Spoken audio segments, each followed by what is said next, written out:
Alors, je ne sais pas raconter. Alors, mon micro ne marche pas. Bon, bah ça, c'est des histoires techniques du bar. J'ai du mal avec les syndicats à me faire écouter. Vous savez, c'est comme les gilets jaunes. Suis-je bien arrivé? Ah, la voilà la propriétaire. Vous voudriez bien me servir un verre d'eau, jeune fille? Oh, oui, oui, oui, madame. Car il fait une chaleur étouffante dehors. Vous savez que nous avons acheté un nouvel appartement? Non. Oh, non. Vous ne le saviez pas? Vous non plus. Vous ne le saviez pas. Sensationnel. Nous avons tout refait. Philippe et moi, ça nous a beaucoup amusés. Nous avons entièrement repensé l'aménagement et la décoration. Et je suis ravie, car tous les invités qui viennent me disent « Catherine, votre appartement est formidable. » C'est un appartement qui raconte une histoire, qui est chaud, qui vit. Absolument. Absolument. Bon, il y a l'harmonie des couleurs, les jolis meubles, les moquettes, les bibelots rares.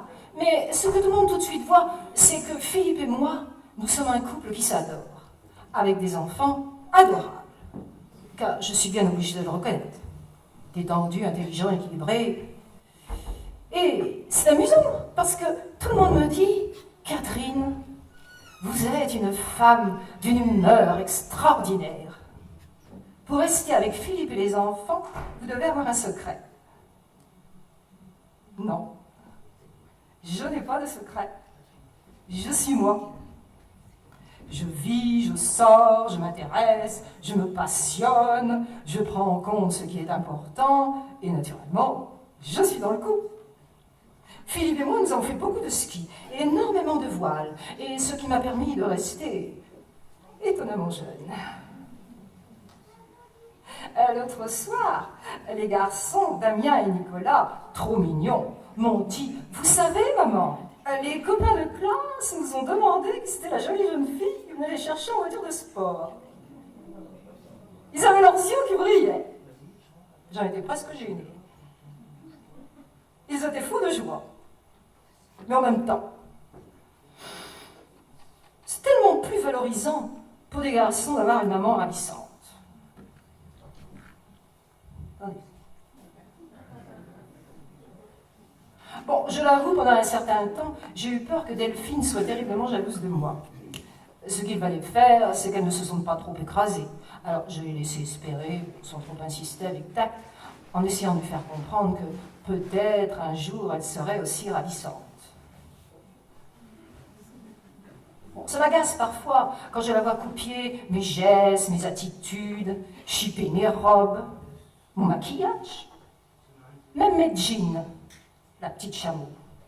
Mais elle est tellement heureuse d'essayer de ressembler à une Catherine numéro 2. Et j'aimerais tellement qu'elle y parvienne. J'aimerais tellement qu'elle soit pour son mari plus tard ce que je suis pour Philippe.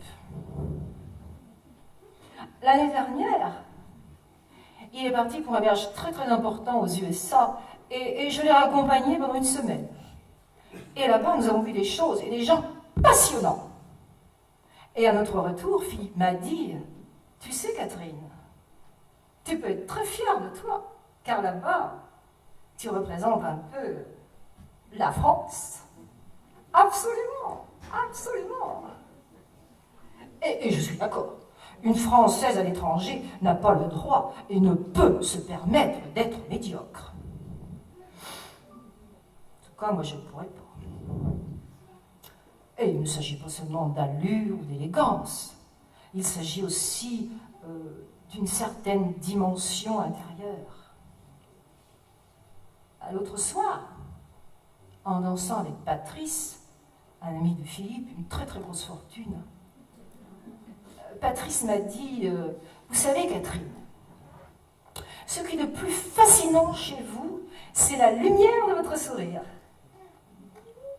Cet état d'exigence, cette quête de l'absolu dans votre regard, une certaine qualité d'âme.